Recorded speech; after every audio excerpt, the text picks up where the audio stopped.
So ayun yung ating pag-uusapan ngayon tungkol sa how to number our days, tapos kung saan tayo, kung ano yung kahinatnan natin. Amen? Siguro mag-pray muna tayo, baka malimutan naman natin. Yes, Lord, sa umagang ito, we praise you and worship you sa umagang ito. Alam namin, Lord, na kayo ang dapat naming unahin. Seek first your kingdom, Lord. Hallelujah, Lord. Thank you, Lord, sa umagang ito, sa magandang panahon na binigay niyo sa amin. Bagamat busy kami sa nakaraang araw, Lord, nakaraang linggo, ay inuna namin kayo, Lord. Thank you, Lord. Ang bawat isa ay pinarito niyo rito. Hindi po aksidente, kundi may purpose po nila, Lord, kung bakit kami nandito, Lord. Ito po ang aming samot na langin sa pangalan ni Jesus. Amen and amen. So, nabanggit ko na kanina yung topic natin, your days are numbered. So, ang buhay ng isang tao ay, sa mundo nito, ay paano natin malalaman kung hahaba nga o hanggang saan yung buhay natin. So, may nakakaalam ba o paano hahaba? Kakain lang tayo ng pansit, di ba? Humaba yung buhay. Anong klaseng pansit? O, kanton daw. O higili yun. Well, scientifically proven, alam natin pagka tayo ay nag-ehersisyo, nag-exercise, malinaw ang evidence na pagka tayo ay nag-exercise, lumadagdag yung longevity ng ating buhay. Nadadagdag na siya. Meron akong napanood na interview ng isang matanda, siguro si Danila tayo, mga 80 plus. Sabi niya, siya yung pinakamatanda, mga 5 kakapatid. Tapos sinukwento niya na nag-exercise siya daw, sabi niya. Yung kabataan niya, hanggang sa ayaw pa niya mag-exercise, nag-exercise siya. Tapos nasurpas na niya na yung mga kapatid niya. Mga patay na, siya na lang yung naitira.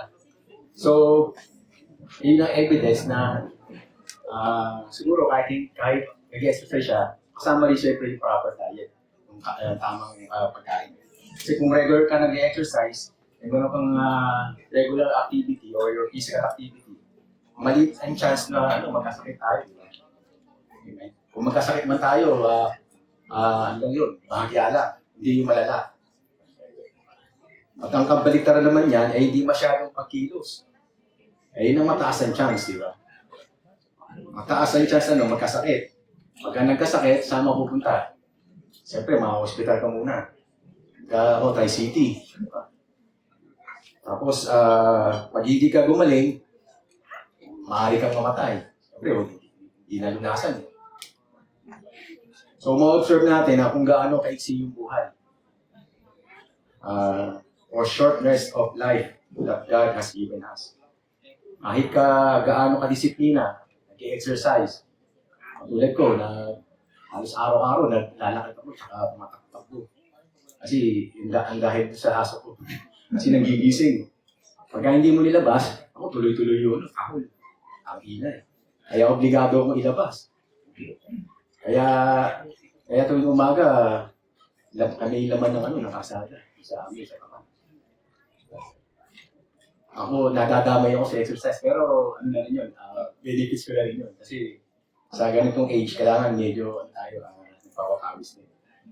So, ngayon, soon as we get older, manghihina at then mamamatay, and for sure, kung man nag-aabuso, so nagpapabaya sa ating katawan, for sure, madaling mapanaw.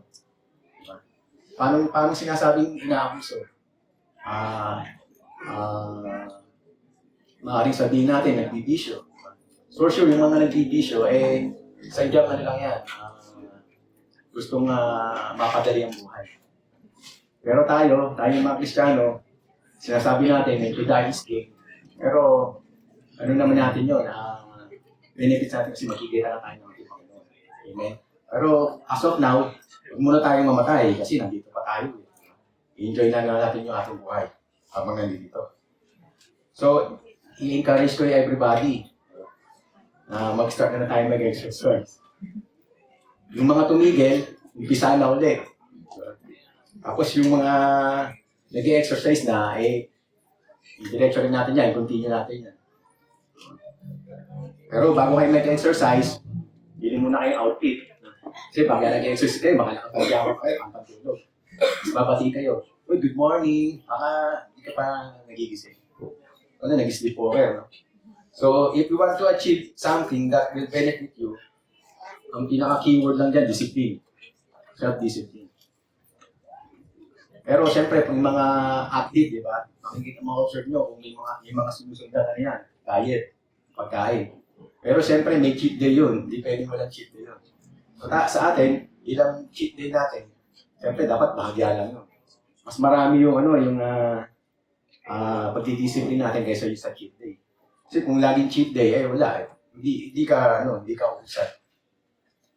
So, ang oras ay napakabilis. Ang panahon. Lately, di ba, December lang, Pasko ngayon, magsasummer na. Magising mo siguro one time. Parang magkatagulan na lang. Diba? Hindi pa nga nagtataglit, tagulan na.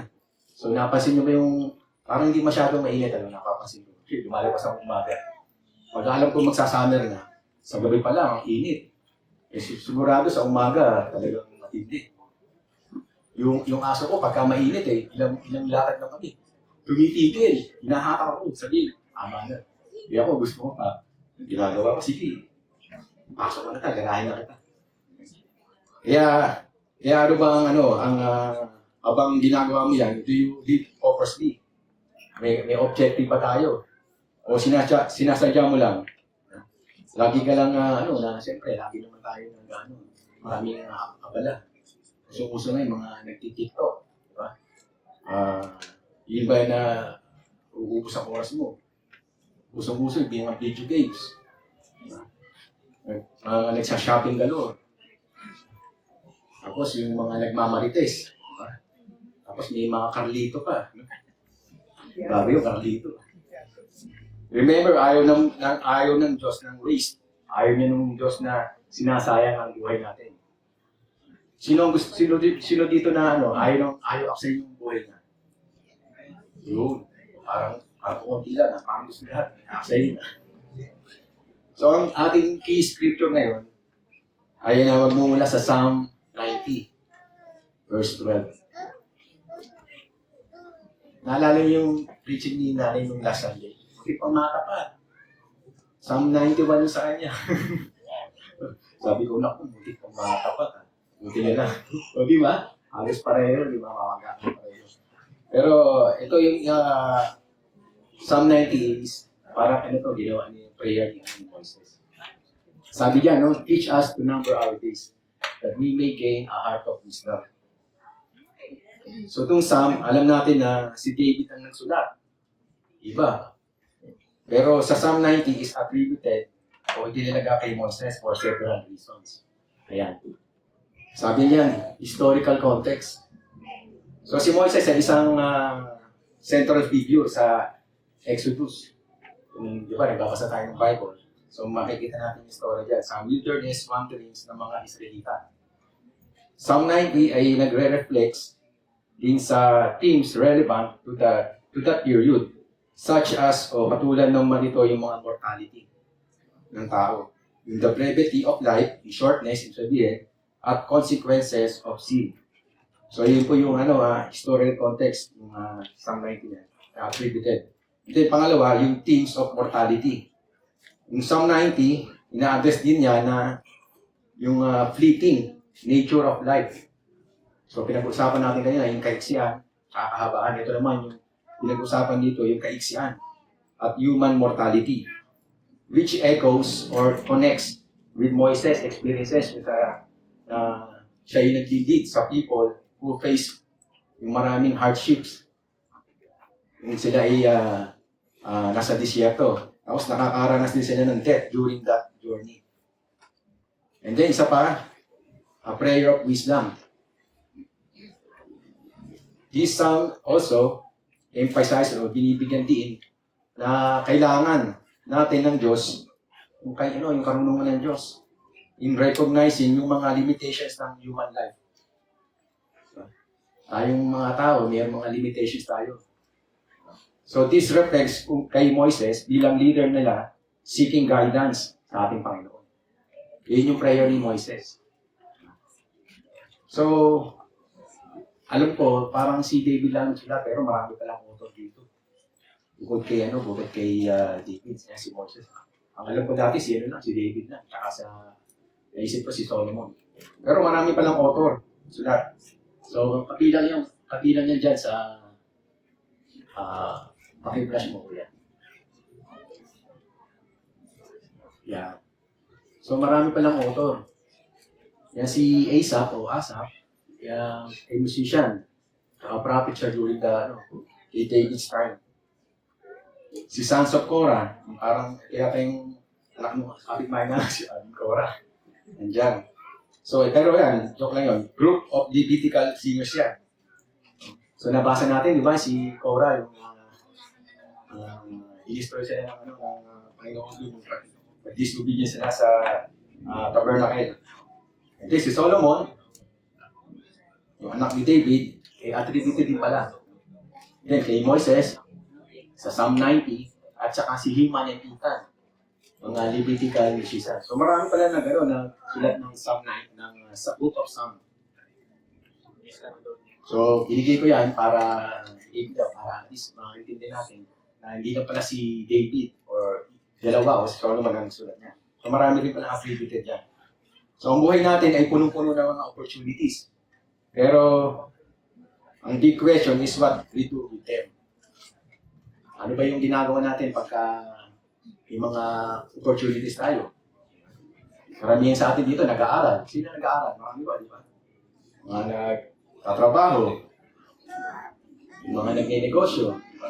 Dito, meron tayo. Isa rin ako. Merong iba rin naman, retired na. Sa tanda, di ba? So marami. Ilan ba yung retired na dito? Si Mama Sel, di pa, no? Kasi bata pa si Mama Sel. Mga 50s lang yun. 42. Na sila nanay, sila atay, tsaka sila yan. Medyo, sila. O kaya naman, pinapalagpas lang. Pinapalagpas ba natin? O kaya, sabihin natin, maybe next time, sa ibang araw na lang. O ginagrab ba natin yung opportunity na yun? Or maaaring wala na tayong masyadong oras? Sabi nga sa Psalm 39:4, sabi dyan, O Lord, make me know my end, and what is the measure of my days. Let me know how fleeting I am. So sa verse na yan, si David na nagsasalita dyan na nagsasabi. Nagre-request pa siya sa ating Panginoon na tulungan siya na maintindihan yung kaiksiyan ng buhay, yung brevity of life. Ang Diyos, tinutulungan tayo to know the measure of our days by regularly reminding us. Nasandali lang tayo dito. Sabi nga sa Job 7:7, no? We are told that our lives are but a breath. Hindi nga. Ilang nawawala ka, paghinga mo, di ba? Lalo na pag hindi ka nakapagsipilo, nawawala ka. O kaya sa Psalm 102, verse 3, sabi diyan, our days vanish like smoke. So nakakita na kayo smoke. Makikita nyo, yan lahat sandali, wala na. Yes, sa New Testament, ang sabi naman ni James 4:14, you are a mist that appears for a little while and then vanishes. Sa ibang translation, sinasabi niya vapor. Diba? Yung vapor is a fine mist or fog yung i-describe. Dahil ang mga buhay natin don't last long. Tulad ng hininga, smoke, and mist. So mahalagang kilalanin natin ang kaiksiyan ng buhay so that we don't squander. Sa squander, huwag natin aksayin. The time we've been given. Ano ba yung oras na binigay sa atin? Diba, ang dami. So huwag natin aksayin, sabi ng Panginoon. Gusto ng Diyos sa atin to live with purpose. Ang ating eternal hope of Christ gives purpose to our days.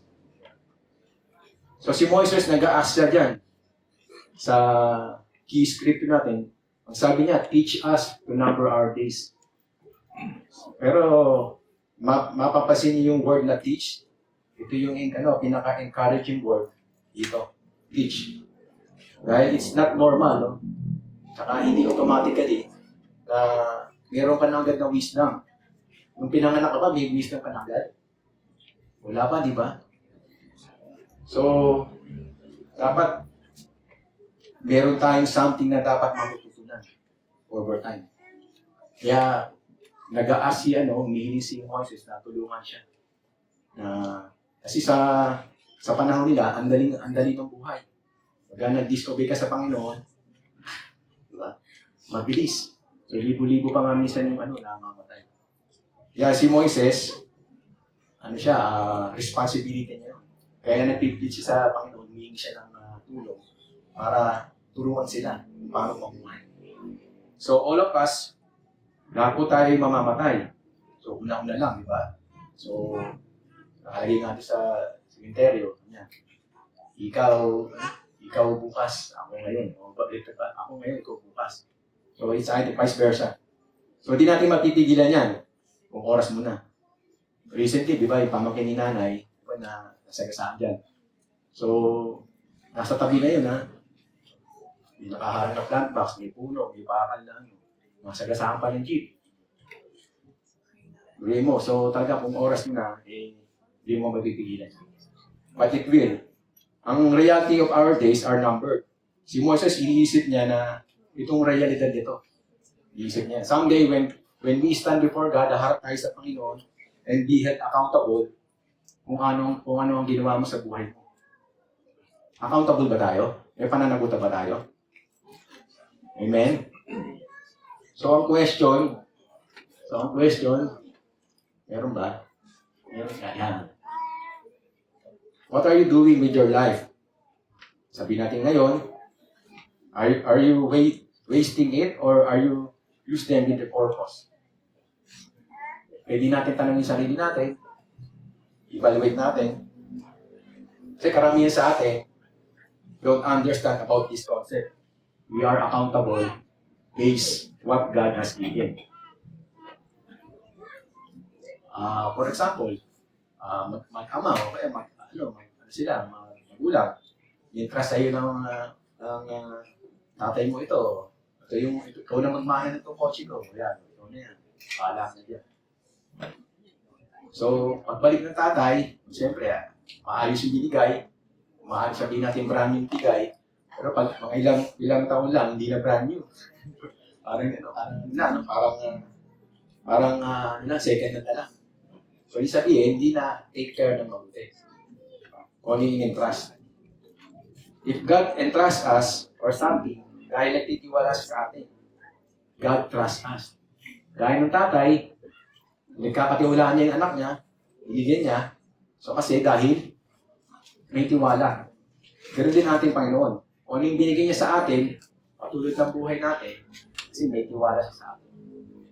And someday, sasabihin ng Panginoon, diba? Ano tatanong sa atin? For example, what happened to my 3 children that I entrusted to you? Binalaki mo ba ng maayos yan? Did you provided them? O hindi kailangan nila? Baka ginutom mo lang. Inipid mo sa pagkain. Bilang asawa, diba? As a husband, ano yung aking pananagutan? What happened to my wife that I entrusted to you?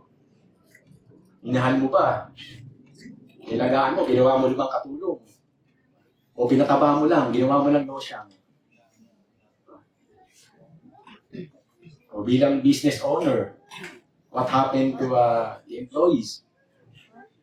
Did you take care of them? Sabihin mo. Sabihin sa Panginoon, anong ginawa mo sa kanila? Did you share the truth, yung gospel sa kanila? Pinahirapan mo na sila. Tayo, may mga pastors dito. Anong tatanong sa atin ng Panginoon?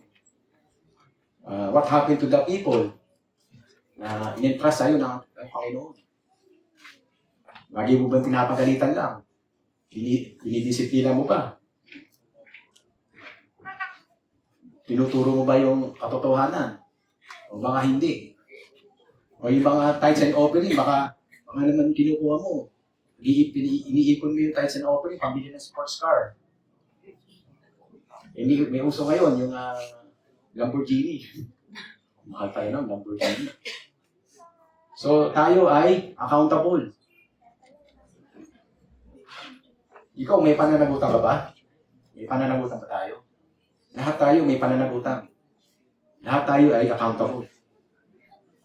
According to the Bible, ang liwanag na sinasabi sa 2 Corinthians 5:10. Sabi dyan, for we must all appear before the judgment seat of Christ, so that each one may be recompensed for his deeds in the body, according to what he has done, whether good or bad. Kung nakita niyo yung underline ko, we must all, yung we, ang nire-refer ni Paul dyan ay tayo mga Christians. Must all. No exemption po. Matanda, bata, maganda, pangit, tapos mayaman, mahirap, matangkad, maliit. Walang exemption. Tayo lahat, kaharap. Ito yung bagay na for sure, pero di natin alam kung kailan. We must all appear. Sabi diyan, recompense. Sabihin, rewarded. Gantimpalaan. Receive compensation. Sabihin. Salvation is a gift.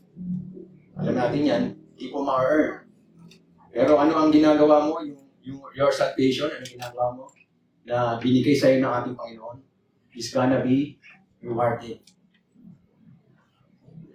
Isang bagay pa po na dapat natin malaman, we are stewards, not owners.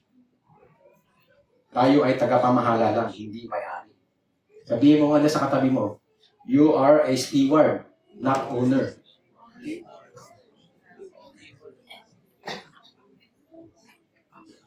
So ano ba yung i-steward natin? Meaning, ibig sabihin, you are not free to do whatever you want with what you have. So hindi tayo malaya na kung ano may yung bigay sa atin, kaya mo nang gawin. Ano yung gusto mong gawin doon? Tulad ng buhay natin, binigay ng Diyos. So yung buhay mo, hindi mo pagmamayari na Panginoon. So our life belong to God. Anong ibig sabihin dyan? What has entrusted to us? For example, sabi ng Biblia, ano ba ang pinagkatiwala ng Diyos sa iyo at sa akin? So, marami, no? Pero hindi lang pera o kayamanan. Well, last mga preaching natin, o kaya mga ang steward ay pera lang. Kasi pinapalago, pagka nawala, di ba? So meron kang pinapamahalaan, hindi lang pera. Sabi nga sa 1 Corinthians 4, verse 1 and 2, sabi diyan, let a man regard us in this manner, as servants of Christ, and stewards of, ano ang ini-steward natin? Ano yung minamanage of? Naka-highlight dyan, mysteries of God. So, hindi lang kayamanan. Hindi lang yung mga pera natin na nasa bangko. Ano ang mga mysteries of God? Example, yung mga Word of God. The truth about God. The truth about Jesus. Ayun ang mga mysteries. It's about how to be saved. It's about how to get to heaven. So, yun po yung mysteries ng Panginoon. So, ito yung mga amazing truths na nireveal ng ating Panginoon through Jesus Christ. So, ang sabi dyan, we are responsible to it. So, ang required is to be faithful, trustworthy. Papansin nyo na huwag kayong mag-worry about the amount that God has given or entrusted to us, sa iyo at sa akin. Yung talents na in-entrust sa atin ng Panginoon. It is what you do with what He has given. So ano pa ang pwede natin i-entrust ng Diyos sa atin? Mahalaga yung oras, maaaring oras mo. Nandito tayo ngayon. Imbis na nasa bahay tayo, walang pasok, nagpapahinga. Pwede tayo manood ng Netflix, Max, HBO Go, Disney Plus. Pwede tayong video tapes. Pero ang ginagawa natin ngayon, nandito tayo. Kasi mahalaga itong araw na ito. Naalala niyo yung meron tayong Bible reading. Nagkagather ng pulong kahoy during Sabbath day. Nahuli na nila Aaron. Sabi, ano gagawin natin dito? Sabi ng Panginoon, patayin. Kasi nga, mahalaga ito. So, hindi natin i-apply dito kasi sinimula dito. So, how you manage your time? Maaaring oras, di ba? This is crucial because not all of us hindi binigyan ng equal amount of time. Some of us, marami. Some of us, konti. They have more time. So, some have less time. Kahit ano pa man yan, the way you spend your time is a stewardship decision. Decision mo yan. More or less, kaya probably yung mga wala ngayon dito, hindi natin alam kung ano yung ginagawa nila. Supposedly, dapat nandito sila. Hinahin nila yung gawain. So, huwag natin sayangin. Don't waste ang oras mo. It does not belong to you. So, ang buhay natin kanina, Panginoon, pwede yung oras, pwede ganun din. Sa Panginoon niya. So, how about your talents? Your abilities?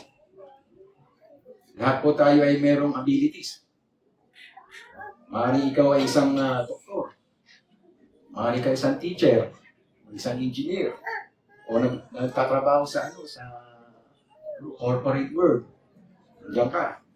What are you doing? Ano ba ginagawa mo? Sa abilities mo. So, hindi ko alam kung ano yung ginagawa nyo na yung entrusted sa inyo ng Panginoon. Ano pa man yan, sabi ng Panginoon, God trust you.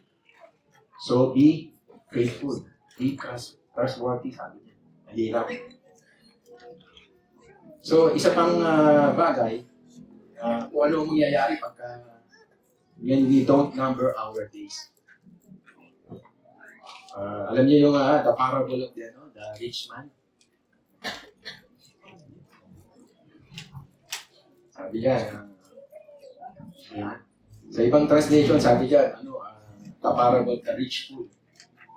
So, ang Panginoon, nagbigay ng parable, i-describe sa man, ang gusto lang naman alam natin istorya, no? Sino nakakalam istorya?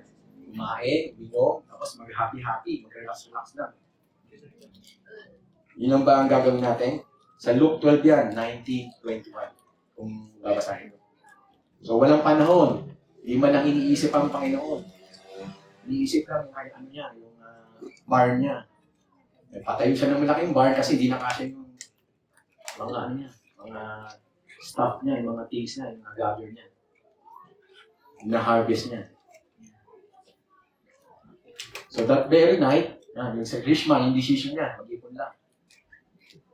Tapos hindi man lang shinare. Kinig lang niya, sinalili lang niya. Pero ang sabi ng Panginoon, kung ano man yung pagpapalang na-receive natin, i-share natin. Kung natin i-keep. Bakit? Isa pang reason doon. Yung mga yun ay nabubulok. So, possibly dapat yung heavenly treasure ang ating ang tatago. Compare sa mga material things. Then, sabi ng Panginoon, sa God response, response ng Panginoon. At that very night, binawi agad ng Diyos yung buhay niya. Kung ang rich man lang ay natutunan lang niya yung to number his days, he would pursue that had eternal value. We can learn a parable na ito is that none of us, di natin malalaman kung ilang araw na lang tayo, how many days we will be granted. So, We must not waste din sa mga walang kwentang mga bagay. Sama ka sa relay, sabi niya, no? Without regard for others. Then, sa parable din ito, ito rin sa mga Israelita. Yun yung na-observe, napansin. Yung nasa ilang yung mga Israelita. Panay yung complain ng mga tao doon. Kay Moises. Sabi nga nila, gusto pa nga namin bumalik sa Egypt. Kasi dito kami. Kasi sa Egypt, nakakain kami ng masasarap. Ng mga steak, ng mga meat. Nakakainom pa kami ng alak.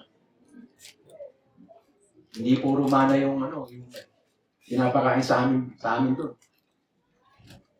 Tingnan nyo yung focus nun, yung nandun sila sa ilang. Ano focus nila? Ano lang yung concern nila doon? Laging maging busog na. Their stomach is to be filled with food. Hindi nila iniisip, no? Magpasalamat man lang sa nag-alis nila sa Egypt. Iniintindi nila yung sigmura nila. Iniintindi nila yung pansariling hangarin na. Katulad ng rich man. Related sila. So, paano nga ba? O bakit may maraming tao na ilang takot sa Diyos? Walang takot na hindi gawin yung kalooban ng Diyos. Sabi nga sa Exodus 5:1 and 2, pasadahan natin dati ito. Yeah. And afterward, Moses and Aaron came and said to Pharaoh, sabi nga dyan, the Lord, the God of Israel, let my people go, pakawalan ng mga tao. So that, mag-celebrate kami doon sa ilang. Ang feast. Kasambahin namin ng Panginoon. At sasabi na Pharaoh, who is the Lord that I should obey His voice to let Israel go? I don't know the Lord. And besides, I will not let Israel go. So yung parang dahilan kung bakit hindi natin ginagawa yung kalooban ng Diyos. Kasi hindi natin siya kilala. Isang bagay yun na, bakit mo gagawin isang bagay na kalooban, hindi naman mo kilala.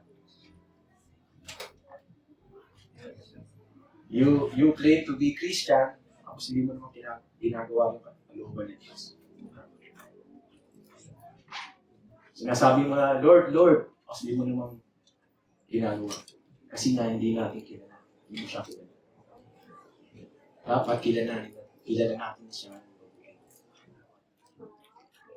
Sabi nga ni Paul, be careful how you live. Sa Ephesians. Sabi sa Ephesians, sa 5, therefore, be careful how you walk. Sa ibang translation, sabi niya, how you live. Not as wise, but as wise. Making the most of your time because the days are evil. So then, do not be foolish, but understand what the will of the Lord is. Yan po yung nilalaman ng Ephesians 5:15-17. So dito, ini-imply o sinasabi ni Paul na to walk in wisdom. Circumspect, sabi ng circumspect. Dalawang Latin word, sabi niya, looking around. Tagalog, maingat o mapanuri. Sabi dyan. Wala pa yung mapanuri. So, dito tayo. So, pwede na yung maingat. So, looking around, siyempre, palinga-linga. Titingnan yung paligid. Pero yun yung ini-imply niya, dapat maingat. Ang Greek word na nagdadala ng idea of precision and accuracy. So, see that? Makikita nyo, walk carefully with exactness. Sabi ni Paul. Walang labis, walang kulang. Yun ang ibig sabihin niya. Ang opposite, siyempre, would be walking carelessly. Walang proper guidance. Sabi ni Paul. Kaya maraming tao, lalo ng mga kabataan, sinasabi nila, maraming kabataan dito, mga young adult, mahaba pa naman ang buhay ko. Mahaba ang panahon, saka na lang. Siguro, yung kabataan din natin, maiisip din natin yan. Hindi natin kailangan. Relax lang tayo, papagin-pagin na. Gala dito, gala doon, pagkanda dito, pagkanda doon. So, baka nagbibisyo pa, diba? So, hindi mo lang alam, ang oras ay kay bilis. Time is so short. Napakaisi na. Mamaya, gabi na, di ba? Ikot-ikot lang yung oras. So, hindi natin mapipigil na. Kaya, dire-diretso lang yan. Sabi, do not be foolish. Sabi niya. Sa red na, no? Do not be foolish. But understand what the will of God or the will of the Lord is. So, huwag tayong hangal, sabi. O huwag tayong anga-anga. O huwag tayong estupido. Sabi ni Paul. Intindihin mo at unawain mo daw yung kalooban ng Diyos sa'yo. Intindihin mo yung pinagagawa ng Diyos para sa atin. Ginagawa mo ba yung kalooban ng Diyos, yung will ng Diyos? So, madaling salita, pagka hindi, you're wasting your time. Sa madaling salita rin, you're wasting your life too. Bigyan nga tayo ng Diyos ng pag-iisip at ng pag-iintindi, yung understanding to discover and do the will of God. Pagka na-discover na natin yung kalooban ng Diyos, as He transforms us, the mind. Sabi nga sa Romans, di ba? Alam natin yun, Romans 12, 1-2. Do not conform to this world, but be transformed by renewing our mind. So this transformation is the result of ating pagiging transformed. Yung Word of God, papatanim sa ating isip niyo. Yung prayer, dyan na yan. Meditation, kasama na rin yung worship. Pagka na-transform na natin yung buhay natin. Marirenew na yung pag-iisip natin, pag-iintindi. Kung binigyan tayo ng Diyos ng brain, ng pag-iisip, siyempre, expect ng Panginoon, gamitin natin yan. Sino dito ang ginagamit ang utak? O yung utak nasa paa? Siyempre, nasa taas, di ba? Kaya nandito yan, para gamitin. Kasi alam namang, bubulungan mo yung mind nasa paa. Nasa baba. Hindi, andito po sa taas. Bigyan tayo ng Panginoon para gamitin. Ibig sabihin nito, learning His will, sa kabila ng yung gathering ng facts. Examine mo sila. Timbangin mo. Tapos, panalangin mo for His wisdom. Wisdom natin. Sa James 1:5 po yan, matatagpuan. Kaya sa Lord, hindi niya pinapaalam yung kalooban niya. Pinapaintindi din. Dahil naunawaan mo, naalaman mo, ngayon, paiintindi rin ng Panginoon. Kalooban niya. So therefore, if you don't live according to His will, hindi mo sinasabubuhay yung will ng Panginoon, you're wasting your life. Sayang lang, sayang. Parang may kanta yata na. Sayang na, sayang lang. Diba? Sayang lang po talaga. Oo nga. Sayang na sayang talaga.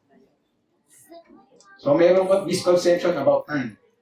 Kung may mga maling akala tayo about time. Sabi, I need to make up for the lost time. Sabi, pagka waste ng time, wala.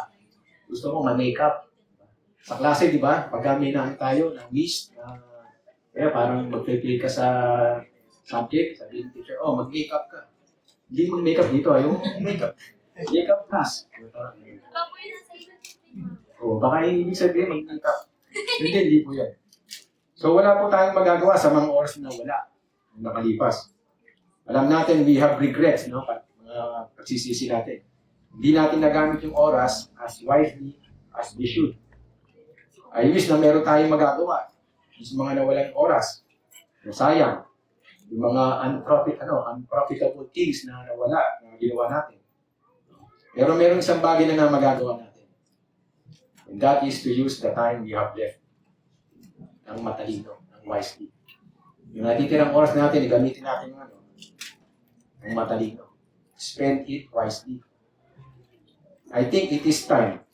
Sa tingin nyo, ano sa tingin nyo? Ito na ba yung oras na to? Yung mga may nasayang na oras na dapat i-spend na natin yung natitirang oras na matalino. Diba? Amen? So, gamit tayo ng mamaya yun. Sino ba yung dito? Fan ng ng basketball? Sino fan? Nasa kamay. Sino nang marunong maglaro ng basketball?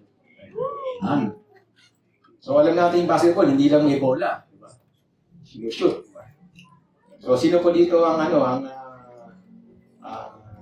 sabihin ano yung mga posisyon niya? Alam niya. Diba? Hindi lang siyempre nakatayo. Siyempre, alam niyo yung galang ko dapat. Diba? So, yung basketball game ay may dalawang part. First half, tsaka second half. And therefore, merong apat na Ano na eh? Anong foul? Hindi mo. Hindi, 5 fouls eh. 5 fouls. Hindi, 4 na quarters. Hindi, nanguhula si nanay eh. Sabihin, gising siya. So, maaaring natin sabihin na 4 na quarters. Pero ang fourth quarter is the most important part ng game. Kasi dyan na nalalaman kung sino nananalo at matatalo. Kung sino yung talo, yun yung mapipikaw. Kung may pikaw na. So, life can be viewed o maaaring makita having 4 quarters as well. So, ang buhay natin, parang basketball game. Merong 4 quarters. Diba? So, i-categorize natin yung lifespan ng tao. Hello.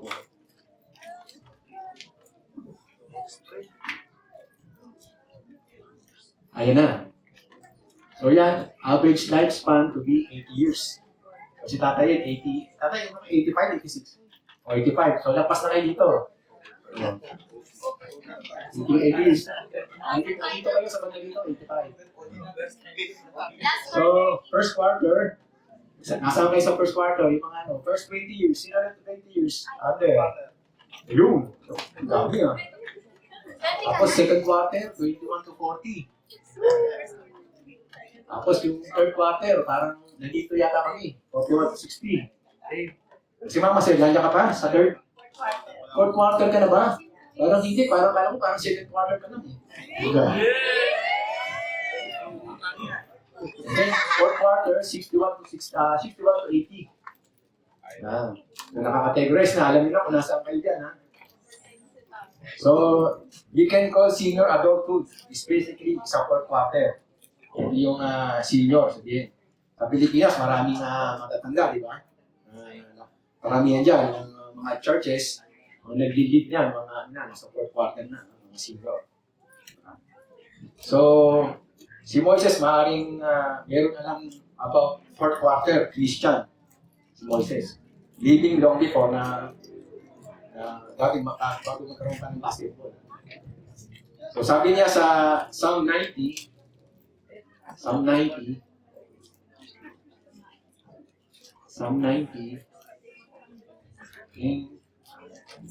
Dagdagan natin ng yan natin yung 10, sama natin. Sabi niya, 70 years are given to us. Some even live to 80. Kung malakas-lakas pa, maabot ng 80. Si Tataib, 85. But even the best years are filled with pain and trouble. Soon they are disappear and we fly away. Who can comprehend the power of your anger? Your wrath is also as the fear you deserve. Teach us to realize the brevity of life. So, paano daw natin mapapakinabangan gusto ang ating mga oras? Maximizing our time habang tayo ay tumatanda. How can we also grow wiser? Diba? Habang tumatanda tayo, dapat kumbaga tumutulis o yan, laging tayong tumatalino. Hindi yung baliktad, yung habang tumatanda, ano, nagiging vocals. Di ba? Hindi dapat ganun. Regardless na lang, kung siyempre, kung mayroong illness, di ba? Siyempre, nagiging ulyanin, parang makakalimutin. Pero kung normal lang, o standard lang yung pangano mo, sabihin, tumatalino ka lalo. Di ba? So, how can we serve? Paano ba?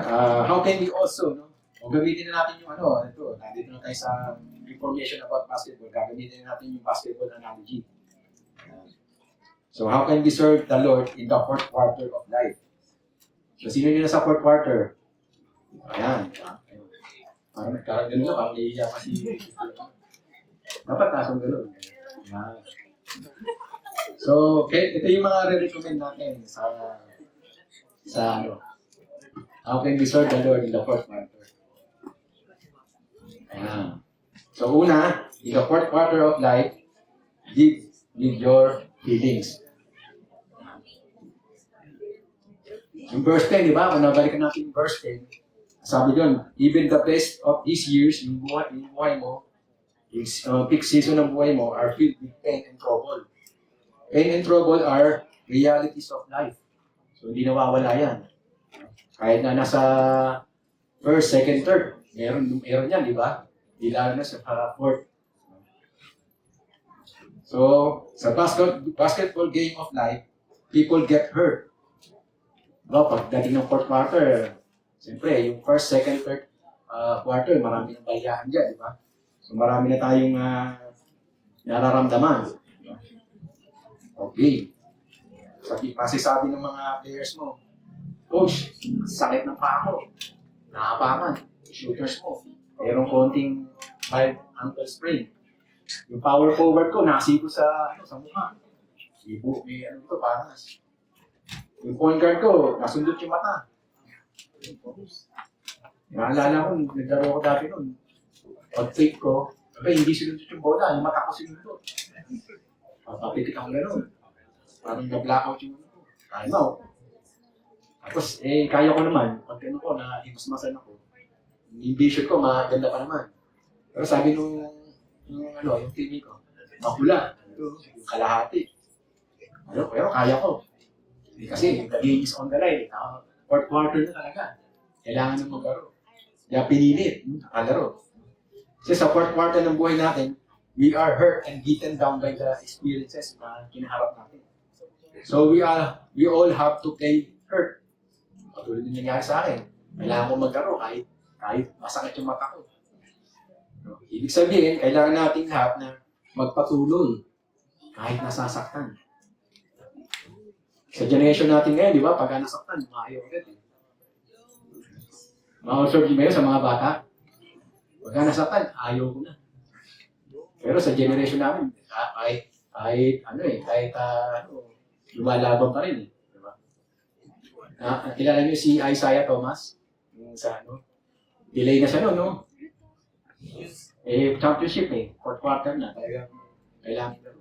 Ika na siya mong laro, pero parang 1 foot na lang. Nakaka-shoot pa. So, even yung kanyang nararanasan, masakit, nagpapatuloy pa rin siya. Yung experience na-experience mo, but to keep playing the game. Sa fourth quarter of life, serving the Lord means living your feelings and pain and trouble. So sa buhay natin, alam natin what it means to suffer and to hurt. I-nurse natin yung pain, saka yung trouble. But still, we serve the Lord, serving the Lord. This is not the time to say, ayoko na, quit na ako. I quit. This is the fourth quarter of life, don't quit. Diba, sasabihin pa nga nung sa fourth quarter, tinataas yung di ba, yung fist. Victory. Pero dito po sa beach town, dito yun. Ito yung victory. Okay. The fourth quarter is ours. Yan, sa atin yan. Mananalo na tayo. So, live with your feelings. Kahit ganun, masakit natin, yung mga seniors, di ba? Mga seniors. Si Ramesin, naglapasan natin. Diba, may mga masasakit, di ba? Isang mahirap na silang maglakad Sila, tinawid ko nga sila kanina kaibigan ko eh. So, most probably, dapat nasa bahay na sila, di ba? So, ginawa pa nila dito, makapunta. Sinikap nila kahit masakit yung ano. Kasi mayroong may birthday, makapakaya. Hindi, tayo, biro lang ha. Alam ko kahit ganyan yung ano, sila nanay, ay, kahit ganyan yung kalagayan nila, nagsisikap sila. Kasi alam nila yung katotohanan. Walang retirement. Kumbaga, magpatuloy lang. Kasi ito yung fourth quarter ng buhay nila. So ito yung pinaka-best season. So number 2 tayo. Ano yung susunod? Sa fourth quarter nila, learn from your failures. Yung tinatagan natin, fourth quarter ha. Kung wala kayo sa fourth quarter, sa first, second, third, dapat ano rin kayo kasi dapat we are doing our best kahit nandun pa tayo sa stage na yun. Pero sa fourth quarter, learn from your failures. So pagtapos ng first, second quarter, nasa halftime na tayo. Meron ng advertisement, di ba? Yung mga cheer, nagsasayaw. So yun yung halftime, ng simbolo ng halftime. So pagpunta nila sa locker room, mga coaches at players, ano ba ginagawa nila? Siyempre, nag-uusap. They will make a lot of adjustments. I-review nila yung mga miscues, yung mga mistakes, turnovers. They seek to learn from them. Ano ba yung kailangan nilang gawin para ma-improve, ma-develop yung kanilang offense at defense. Kung meron kayong alam na players who played in college basketball, sa atin meron, di ba? UAAP, tsaka ano pa isa? NCAA, NCAA. Maaaring they always remember this player. Wrong way, dude. Siguro may babasa kayong balita, kaya mga about basketball game. Nag-jump ball. Okay, sa na dead ball situation, jump ball, nakuha nung isang player, na-recover niya. Tapos, lumiretso ulit sa try kasi nasusunod na lang. Pag-shoot niya, mali pala yung goals. Kaya, ang pansag sa kanya, ang description niya, wrong way, dude. So, ano nangyari? Tatalo sila. Kasi yung confusion ng game. So, maraming nangyayaring gano'n. Guri mo, dapat parang lamang yata yung lamang sila yata ng isa lang.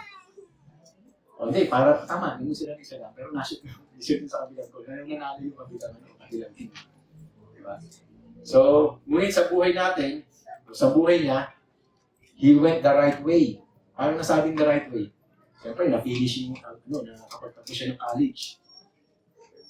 He had a great career sa public service. Also had a beautiful and happy family. So, anong pinapakita natin doon? Even yung kanyang, pagsag sa kanyang sa college, pagka nakakasalubo sila, wrong way, dude. Kasi nga, yun yung description sa kanya eh. Diba? Kada sila makikita, ito yung player na mali yung pag-shoot, natalo yung team natin. So, bagamat yun nangyari, pero nagtagumpay naman siya. He went the right way. So, sa fourth quarter of life, we have made more mistakes.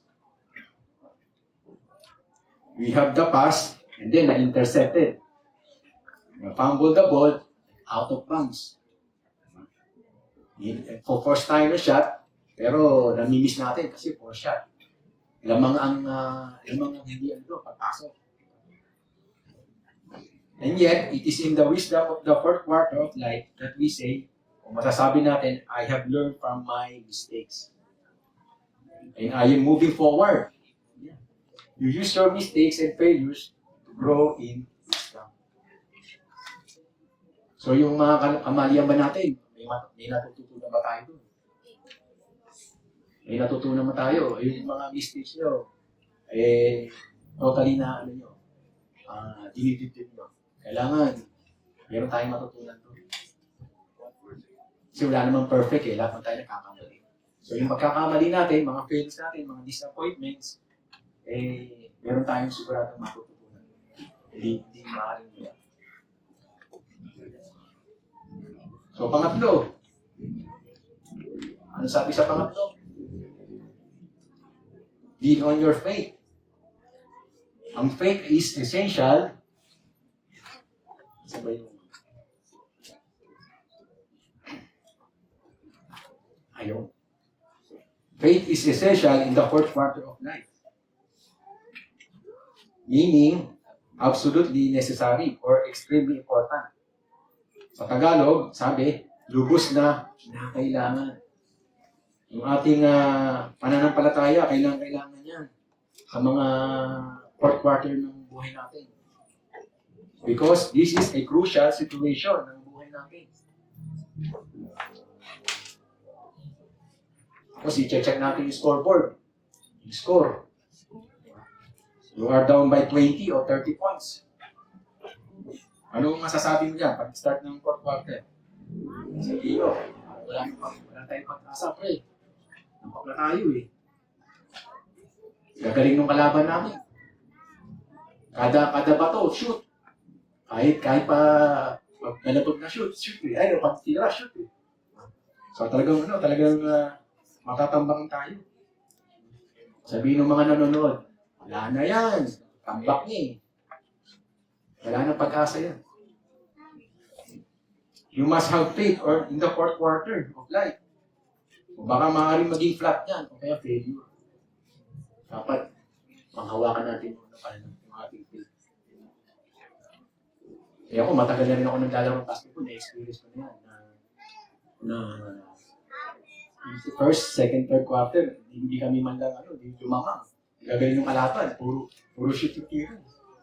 Pagdating ng fourth quarter, talagang hilal kabayo. Sabi namin, wala na pag-asa. Okay, kaya natin yan. Basta play on defense, play hard. Tapos yung mga transition nila, talagang awatin natin. Kasi mabibilis yung kalaban namin. Pero nagawa namin ng paraan. Pero pagdating ng isa na lang lamang, nakahabol kami. 1 point yung lamang namin, nanalo pa kami. Pero pagkatapos, ang sakit ng katawan ko. So, maaaring yung mga ganung pagkakataon sa buhay natin, wala nang pag-asa. Putting those keys, in the air during the fourth quarter, nagsisimbolize ng faith siya. We got this. Nanalo tayo dito. I believe in the Lord I serve. I will lean on Him. Natatandaan niyo yung the story of the woman na nagbibig. 12 years ang dinudugo. So na-remember niyo yun? Because of her perseverance at faith, umaling siya. Siguro sabihin natin observe ka naman pagka yung dinudugo yung kasi 1 week ba? Tama ba? Mga girls, 1 week. Tapos na, yung week or 1 week. O yung 12 years, biro nyo. Baka wala nang dugo yun pagdating ng 12 years. Diba? Oo, gumagapang na siya. Kaya yung pag-hawak niya sa ligaya ng ating Panginoon, gumagapang na siya eh. Diba? Kayo nga, minsan 1 week, di ba? Sabi nyo, 1 week. Baka sabi mga 10 days, baka nanihina-hinalan kayo, di ba? Baka magkakaroon na kayo ng parang anemic na, parang mawala ang dugo. Iburin mo yun, 1 buwan, 2 buwan, dugo ka pa rin hanggang 1 taon. Saka itong babae ito, na maraming pera, siguradong may kaya ito. Kung saan siya nagpagamot, ng doktor. Wala pa naman Tri City nun, tsaka Miligan City, wala pa. So, ano pa lang yun, siyempre, hindi pa gano'n ka-high-tech yung pag-gamutan. Diba? Kaya yung babae ito, talagang nag-lead sa kanyang pananampalataya. Tayo, paano? Meron tayong gano'ng sitwasyon, condition. Ibigay pa agad tayo. Gayahin natin yung babae niyo. Diba? Parang daling sabihin, pero hirap gawin. Gawin mo 12 years na inutubo. So, natandaan niyo na yung Proverbs 3, 5, 6. Sabi doon, do not lean on your own understanding. Diba? Mag-lean lang tayo sa kanyang ways, not our ways. Trust in the Lord. Trust in the Lord. Kasi minsan, yun ang sinusunod natin yung ating kagustuhan. Pero yung kagustuhan ng Panginoon, plano niya sa atin, sineset aside natin, hindi wala. Kailangan, set aside natin yung plano natin, yung plano ng Diyos ang natin, i-grab natin. Ang game plan ng Diyos sa buhay natin, especially sa fourth quarter of serving Him, by this time in life, sa yugto ng buhay mo, iyan mo na yung foolish pride mo, yung kayabangan. Our selfish desire, pagsariling hangarin, i-set aside na natin yan. Mga yan. Alam natin ngayon, the only way to grow in wisdom is to lean on Him. Sandalan natin ng Panginoon. Pagka sinandalan natin ng Panginoon, para tayo sumunod sa Father. Magdepende tayo sa Kanya. Magtiwala. Sinasabi niya sa natin. Sinasabi rin po sa 2 Timothy 1:12. Sabi niya, for this reason, I also suffer these things, but I am not ashamed. For I know whom I have believed, and I am convinced that He is able to guard what I have entrusted to Him until that day. So alam natin si Paul ay na-imprison, nakulong. Nagdusa siya, nag-suffer si Paul, pero merong strong faith si Paul sa Diyos. Sa kabila ng kanyang pagdurusa, hindi rin siya nahihiya. Hindi niya kinahihiya yun.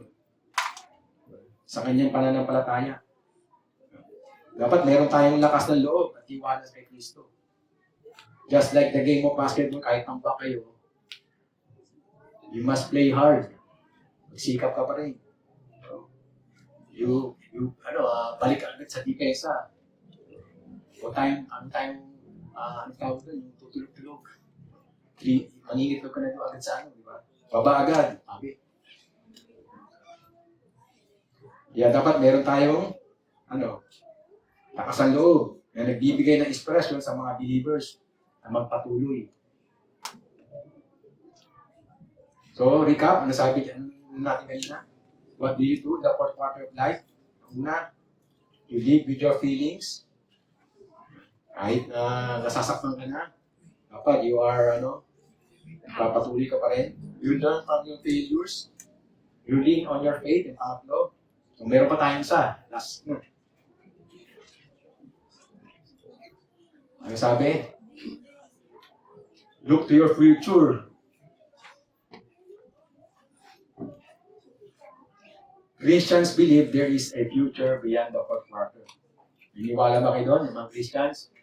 Katapos ng fourth quarter, meron bang the future? Naniniwala ang mga Kristiyano na may hinaharap ng buhay sa kabila ng kamatayan. Death is not the doorway to the future. Hindi ito ang wakas. Sa halip, ito ay mas katulad ng isang simula lamang. It's just the beginning.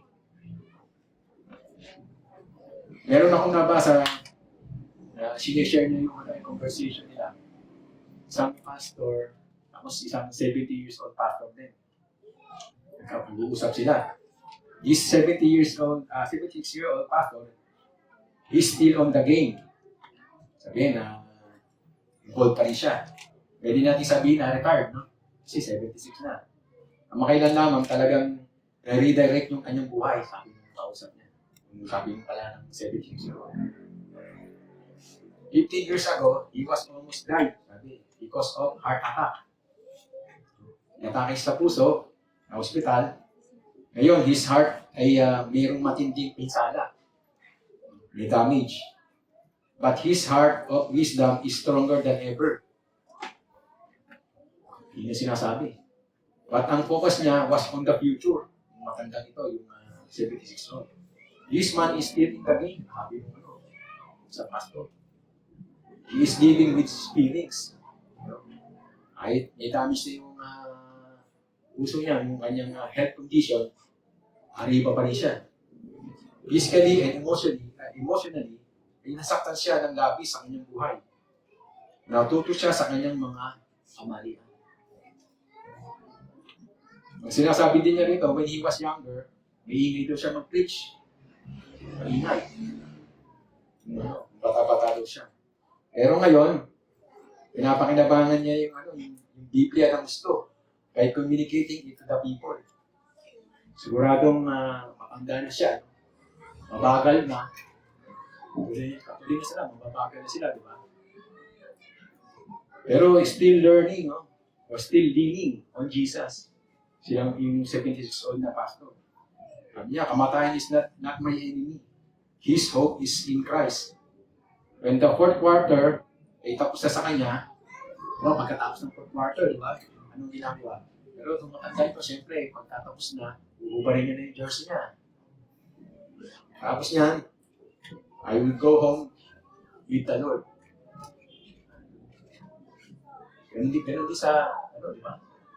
Ay, alam mo naman sa pagka-basketball, pagkatapos yung uniform natin, babalabog na lang natin yung, di ba?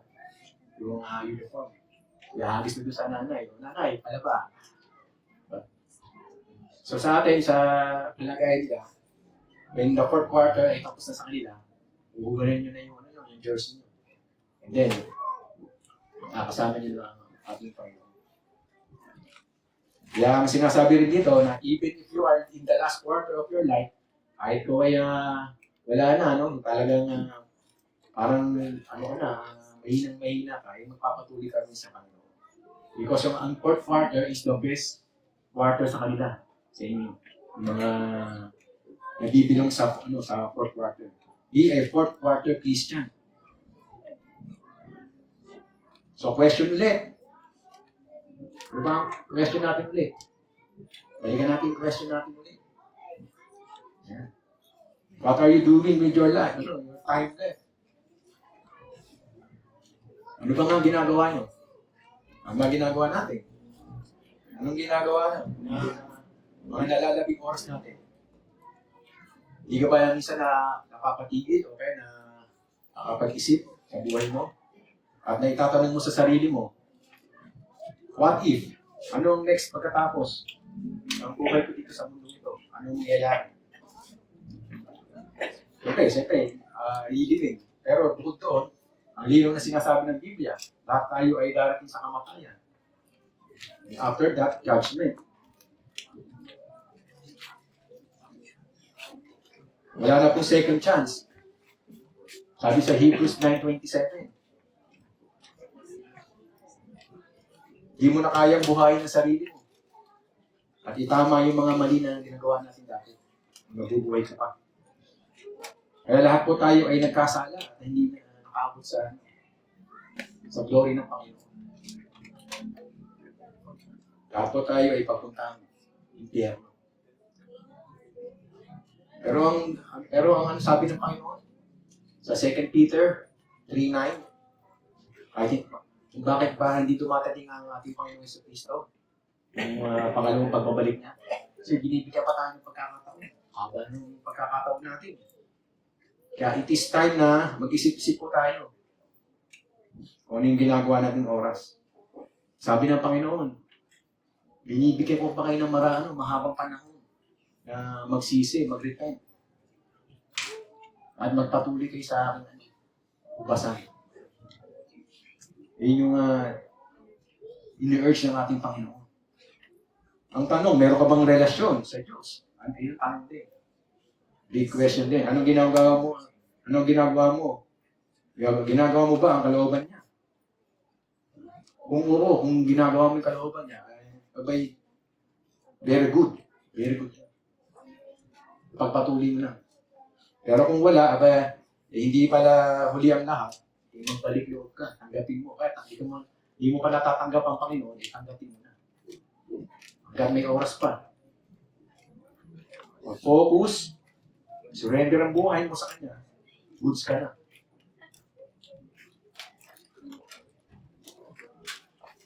Bakit ba nandito tayo sa mundo ito? Ano ba yung greater purpose natin? Ano yung greater purpose natin? Sabi nung parable of the rich fool, ginawa lang niya, kumain, uminom, nag-happy, relax. Puro staycation siguro. Puro travel. Puro travel. I will travel around the world. Mahirap kumuha ng visa. Haba ng pila. Ilang bang gagawin natin? Siyempre, hindi. Anong purpose natin? Oh, our greater purpose. Ano? Kasabi diyan, we are made to serve, honor, and glorify God. Ayun yung pinaka natin. Gagawin natin. Hanggat may oras pa. Because the fourth quarter is the best quarter of our life. Amen? Sige, let's pray. Heavenly Father, Lord, we give you thanks and praise sa oras ito. Sa tapos namin mensahe. We pray and hope, Lord, na bawat na oras na nalalagay sa aming buhay, o mahaba pa man yung aming oras, baka pa man kami, Lord, ay alam namin na we don't know our days, Lord. Angin kayo lamang ang nakakalam, Lord. Teach us, Lord, sa buhay namin kung how to live purposely, how to live wisely, Lord. Hallelujah. Thank you, Lord, sa umagang ito. Alam namin na yung message sa araw nito, sa umagang ito ay titingo sa aming mga puso at isipan, Lord. I-apply namin sa aming mga buhay, Lord. Alam namin na malapit ang dumating, Lord. At binibigyan nyo kami ng mahabang panahon pa o maraming panahon pa upang magsisi ng aming mga kasalanan. At tanggapin kayo bilang Panginoon ng aming tagapagligtas, Lord. Thank you, Lord, sa umagang ito. Hallelujah. In Jesus' name, sabi na. Amen.